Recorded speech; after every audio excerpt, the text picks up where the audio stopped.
From a bass's perspective, high water equates to new opportunities. Places that were once for the birds and squirrels are now expanded hunting grounds with lots of cover for safety and places to ambush prey. From an angler's perspective, it's that needle in the haystack thing.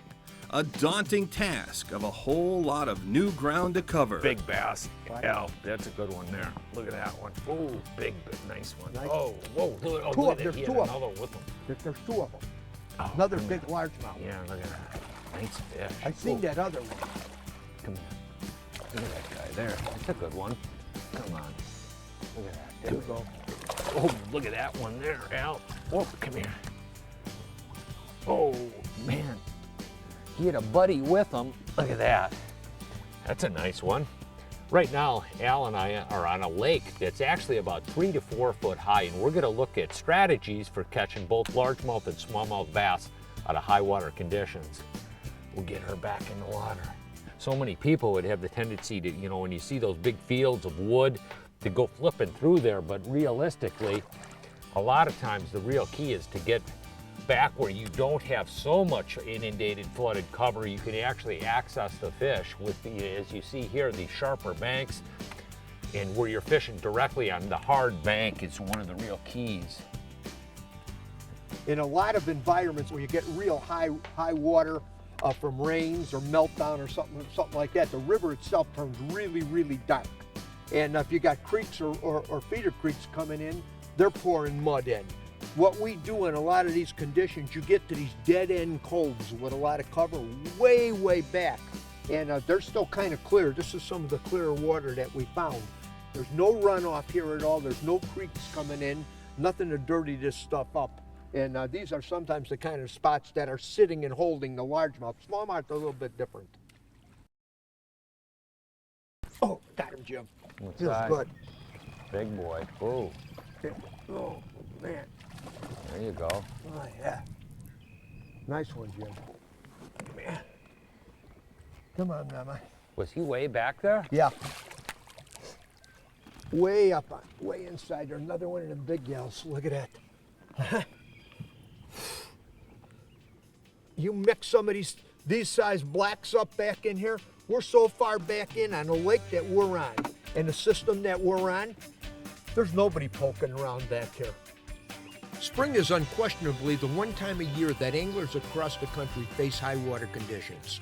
Water fluctuations in lakes, rivers, and reservoirs can drastically affect the location of all fish in any system.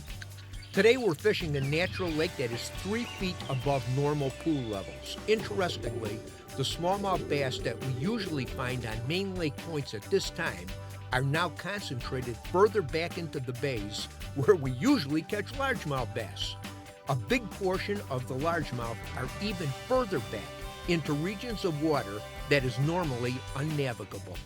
You know, electronics are really key tools for finding fish. You know, on this particular unit, my 1197, I have XM weather, down imaging, side imaging, but one really cool feature that they put in here with Lake Master's maps is water level offset. And what I can do is actually adjust my depth on my map. In this case, we're at 3 feet high on this lake. So what I'm going to do is set my offset by 3 feet, add 3 feet, and it'll correspondingly change the rest of the map so it's accurate. It can be really beneficial for anybody who has any type of water fluctuations on their lakes.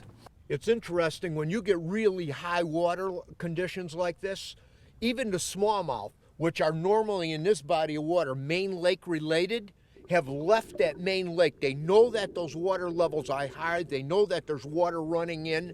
They instinctively are getting out of the main lake and moving back into these flooded brush areas.